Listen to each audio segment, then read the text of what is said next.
Muy buenos días, tengan todas y todos ustedes. Me da mucho gusto saludarles y darles la más cordial bienvenida a nuestro país, a México, a todos ustedes delegados a esta Asamblea General de Unimey. Es para mí un gran gusto conocer, saludar al señor presidente de Unimey, Guten Morgen, Heinrich Bleicher Agelsmann, y también saludar con mucho aprecio, respeto al secretario general de UNI Global Union, a quien pues poco a poco comienzo a considerar mi amigo. Nos hemos visto en 3 ocasiones únicamente, Philip Jennings, pero les puedo decir que desde el primer encuentro pues pude advertir en él un gesto de absoluta sinceridad en su palabra, en su mensaje, en su intención, y siendo así, pues él sabe que va a encontrar también de parte mía y del gobierno al que represento la misma claridad en el mensaje, en la intención y en el respeto.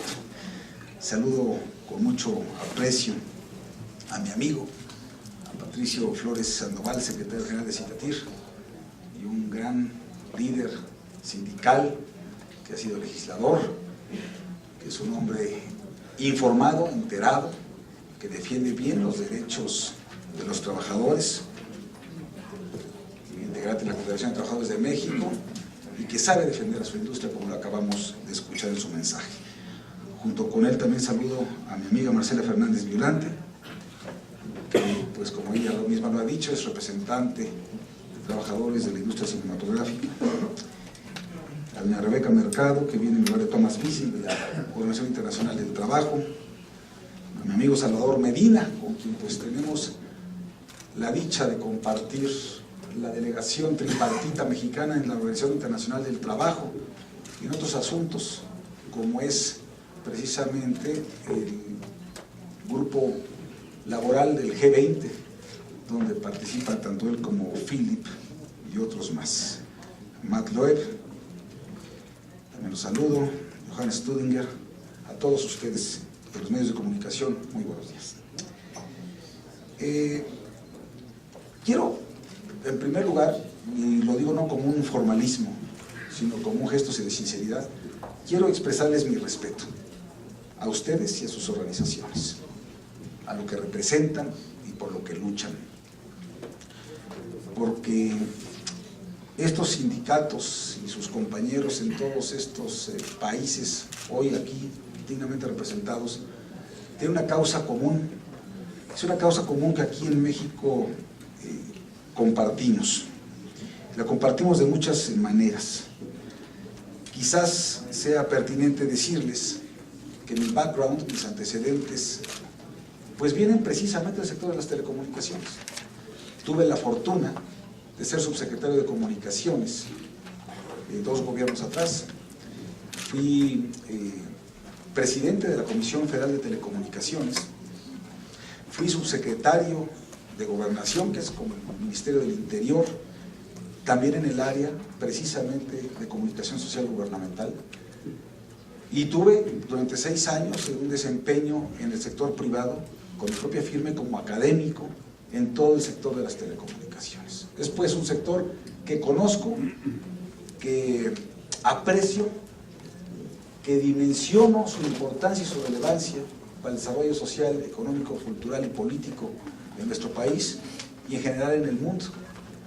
Y que precisamente por eso es que le doy tanta relevancia e importancia a la presencia de todos ustedes en México y a lo que ustedes están tratando de conseguir, luchar y defender precisamente con esta muy respetada organización de la Unimey. El presidente Felipe Calderón, presidente de México, incluso antes de que asumiera la presidencia de la República, planteó a nuestro país una política para las telecomunicaciones de lo que llamamos las 3 Cs: competencia, cobertura, convergencia. Y quizás yo agregaría 2 más, porque esto como se mueve muy rápido, bueno, pues entonces ahora en lugar de 3 Cs ya podemos tener 5 Cs, agregaríamos al consumidor y sus derechos, y la C de los contenidos que se transmiten en los distintos medios y las redes de telecomunicaciones. Decía hace un momento Patricio, creo que con razón, que a pesar de esfuerzos que se han hecho en los últimos años, de la mano con el asombroso desarrollo tecnológico, todavía vemos carencias en cuanto a derechos del consumidor se refiere, en cuanto a una competencia efectiva en el sector, en cuanto a una cobertura suficientemente amplia. Y cuando hablo de cobertura no me conformo con simplemente ser receptor de contenidos, de mensajes, de entretenimiento, sino que esta cobertura tiene que permitirle a nuestro pueblo el acceso al conocimiento, a la información y su debido aprovechamiento. La CEPAL, la Comisión Económica para América Latina, nos habla de 3 tipos de acceso. Habla de un acceso físico, que lo da la conectividad.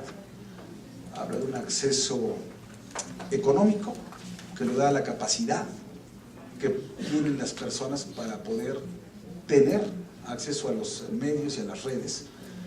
Y habla también de un acceso cultural, que es la posibilidad de entender y asimilar la información y los contenidos que se transmiten por las redes y por los medios. Y ese justamente creo que es el gran reto que tenemos, no solamente en México, sino en el mundo. La verdad es que la democracia, por ejemplo, que vivimos no solamente en México, casi en toda la región latinoamericana y prácticamente en todo el mundo moderno, no se explica sin la presencia de los medios de comunicación. Tanto la prensa escrita, pero sobre todo los medios electrónicos de comunicación. La sociedad de la información y el conocimiento, característica de nuestros tiempos, la globalización misma, es en muy buena medida gracias a la presencia, existencia, crecimiento, desarrollo de los medios de comunicación. Y la industria cinematográfica, la industria del entretenimiento, se sirve de esos medios para tener este canal de difusión y poder llegar a donde tienen que llegar. La cobertura, pues, no solamente es en un tema territorial, la cobertura la entendemos, pues, como el acceso pleno a ese conocimiento para ser parte de la sociedad de la información y del conocimiento. Y muchas veces cuando hablamos de los medios y de las redes y de las grandes cadenas internacionales, hablamos de los dueños, hablamos de los hombres más ricos del planeta, hablamos de las tecnologías, de los logotipos, de las alianzas estratégicas, y pocas veces reparamos en quienes hacen posible ese despliegue y ese gran desarrollo, que son los trabajadores. Y me apena decirlo, pero si bien yo reconozco, y en mucho gracias al liderazgo de Patricio Sandoval, de Ricardo Acedo, aquí en nuestro país, que las relaciones laborales en la industria de la radio y la televisión se dan en un contexto de paz laboral, que tenemos un contrato ley que se revisa, por cierto, estamos a punto de instalar la convención revisora en diciembre, se da en términos de no estallar huelgas, de diálogo constante, de un respeto entre los factores de la producción. Pues naturalmente las partes quedan insatisfechas después de una revisión porque naturalmente los trabajadores tienen que tener un mejor ingreso, mejores prestaciones, pero bueno, mientras esto sigue en equilibrio y sigue en términos de cordialidad y en un contexto de crecimiento, creo que las cosas van por buen camino. Pero sí es justo reconocer, como decía Patricio, que tenemos desafortunadamente en muchas empresas figuras que mediante la simulación esconden verdaderas y auténticas relaciones laborales. Y eso es en detrimento de los trabajadores, eso es en detrimento de sus familias.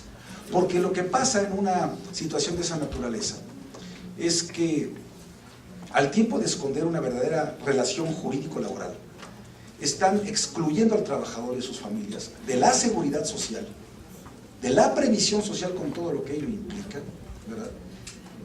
Y en mi opinión, más o además de ser una actitud moral, éticamente reprobable, creo que atenta incluso contra sus propios intereses, porque resta productividad a las empresas, Porque al carecer de esa certidumbre jurídica y esa tranquilidad que por momentos incluso hace caso omiso del pleno respeto a la dignidad humana, lo que ocurre es que los trabajadores pueden entonces trabajar mucho, con ánimo, pero estar distraídos o preocupados, o cuando caen en una enfermedad, pues tener que encontrar sus propias vías de atención a sus problemas, o algunos de sus familiares.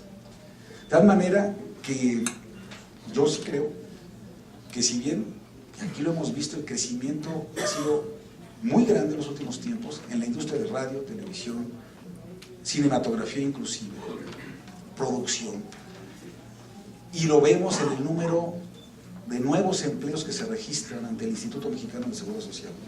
Sí creo que todavía tenemos un desafío por delante para mejorar sus salarios, para que todos ellos, teniendo las características y las condiciones realmente de trabajadores, sean reconocidos como tal, y no se escondan en figuras de outsourcing, o no se escondan en figuras, pues fueran prestadores de servicios profesionales, cuando en realidad estamos hablando de una relación subordinada, ¿verdad? Y que es realmente una relación laboral.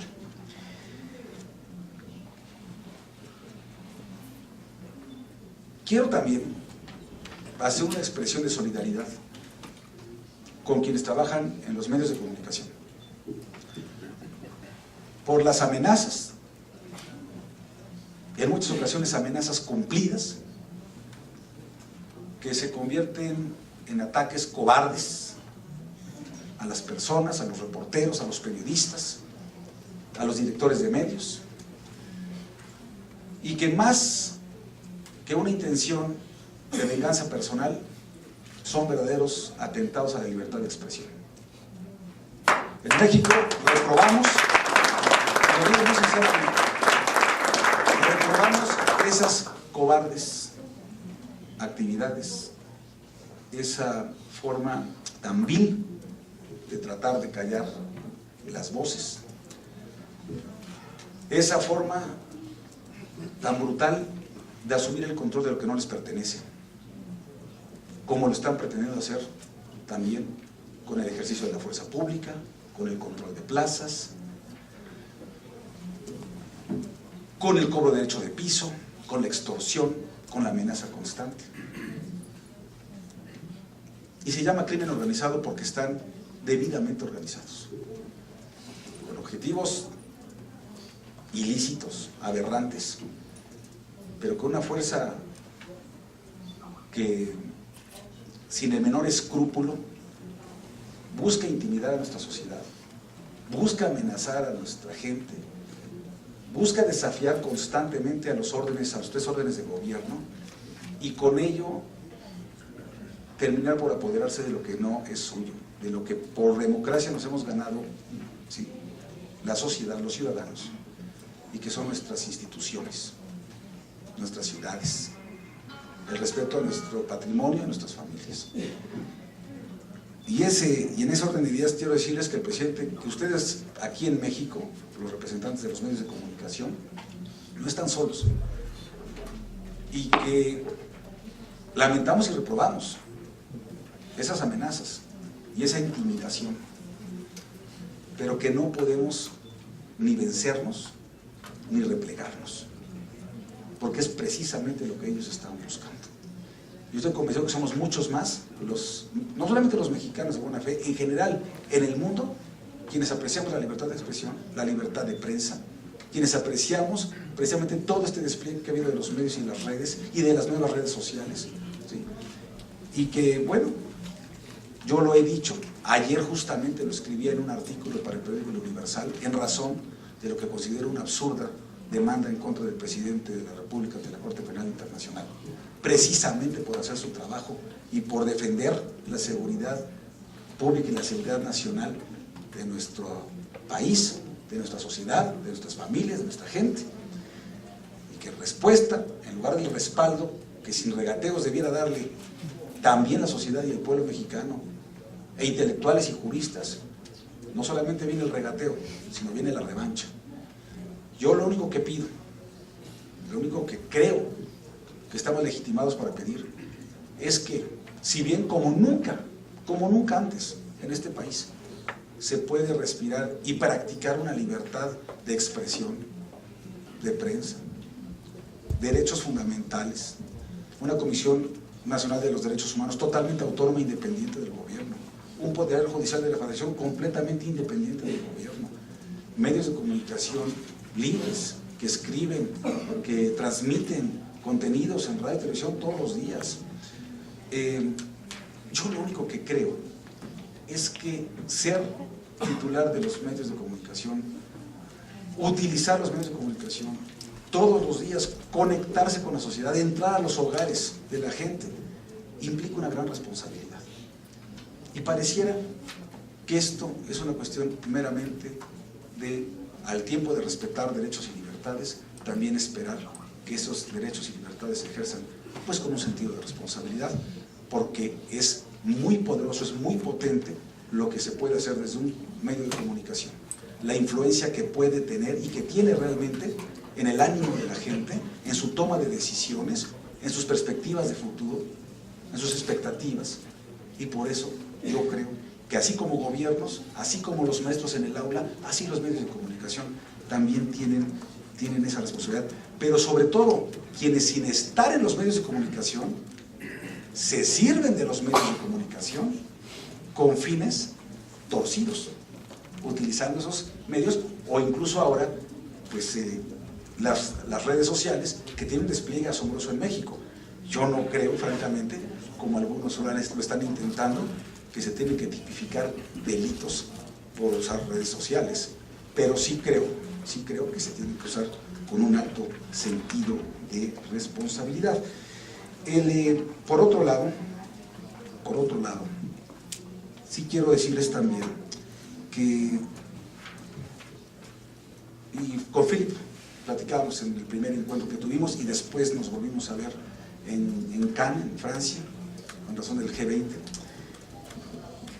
que podemos tener errores, probablemente podemos equivocarnos, probablemente podemos tomar algunas decisiones que no sean bien recibidas del otro lado de la mesa o del escritorio, pero que pueden estar absolutamente seguros. Salvador, Patricio, quizás Marcela son testigos de que lo hacemos constantemente, de que aquí sí creemos y sí respetamos la libertad y la autonomía sindical, la contratación colectiva de trabajo y el derecho de huelga. Y son estos derechos que están consagrados en la Constitución General de la República, y que desde nuestro gobierno no solamente nunca podríamos apoyar una iniciativa de esa naturaleza para modificar o para siquiera limitar esos derechos. Yo creo que esos derechos de contratación colectiva, libertad y autonomía sindical, derecho de huelga, contratación colectiva, como les he comentado, llegaron para quedarse, ¿sí?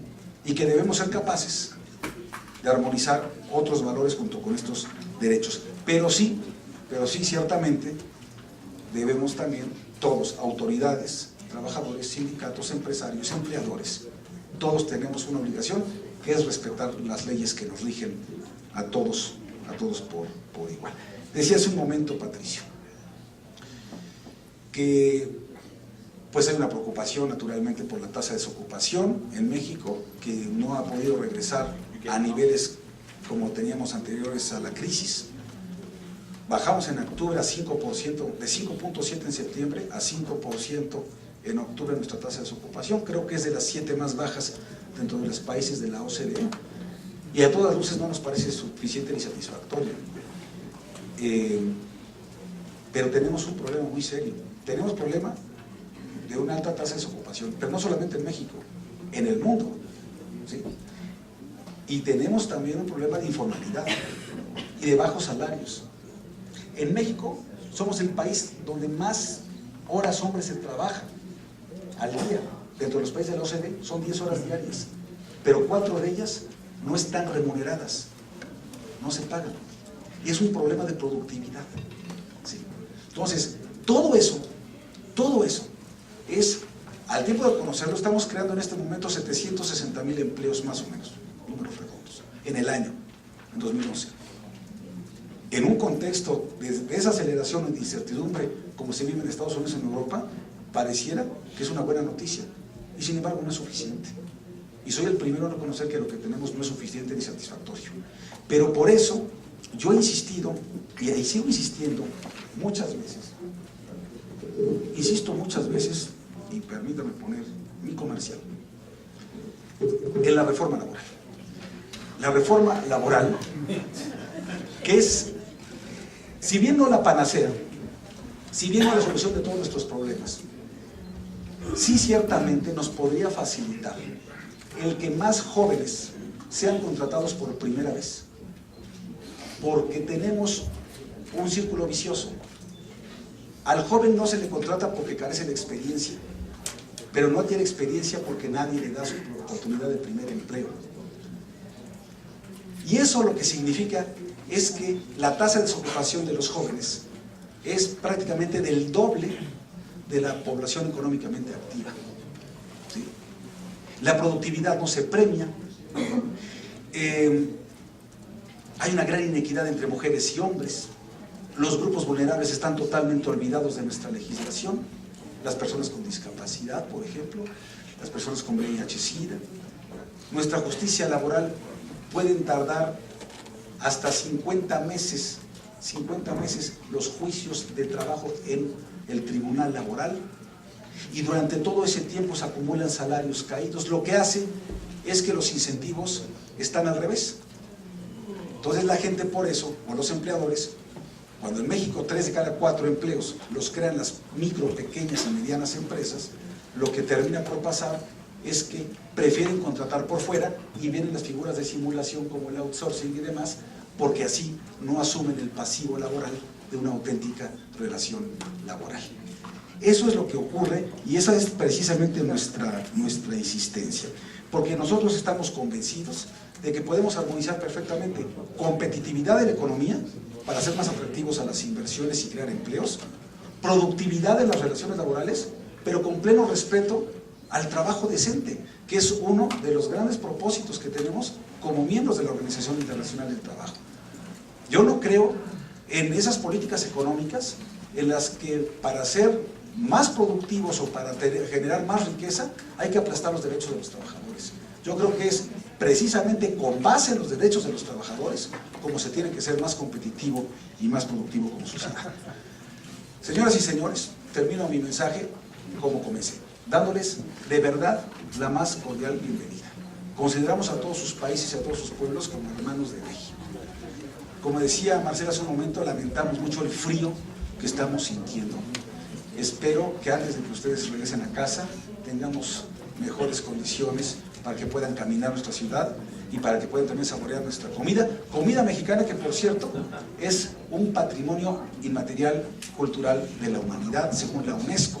Y ahora también, antier, el mariachi, espero, Salvador, Patricio, que los lleven aquí a Garibaldi a conocer los mariachis, a echarse un buen tequila, a conocer. Miren, el frío que se siente en el clima se va a compensar con la calidez de nuestra gente, con la calidez humana del mexicano. El mariachi acaba de ser también nominado como, bueno, no, ya reconocido como un patrimonio cultural inmaterial de la humanidad por la UNESCO esta misma semana. Así que vayan a disfrutar de nuestros patrimonios culturales de México, disfruten a nuestra gente, pero sobre todo quiero decirles que les agradezco mucho que me hayan invitado a esta reunión. Le agradezco mucho al presidente de Unimed sus palabras, sus comentarios, el reconocimiento que hace a nuestro país, porque sí, efectivamente, lejos de nosotros tener una actitud como algunos pretenden señalarle a nuestro gobierno, a nuestro país, para si estuviésemos peleados con nuestra sociedad, nosotros le abrimos los brazos a todos aquellos que por razones políticas o razones humanitarias han tenido que dejar sus territorios, sus propios pueblos, y han venido y han llegado a México, pero han hecho patria. Esos migrantes en Líbano, los españoles, alemanes, americanos, chilenos, argentinos, han hecho patria en México, y nosotros hemos aprendido mucho de todos ellos. Así pues, así como recibimos a todos ellos en momentos difíciles de sus vidas, a todos ustedes los recibimos con los brazos bien abiertos en este que es un momento feliz en sus vidas. Y quiero que sepan que con ustedes participo de su causa, de su lucha, de su objetivo, que aquí los respetamos, que aquí los apreciamos y que les deseamos una muy feliz estancia. Por su atención, muchísimas gracias.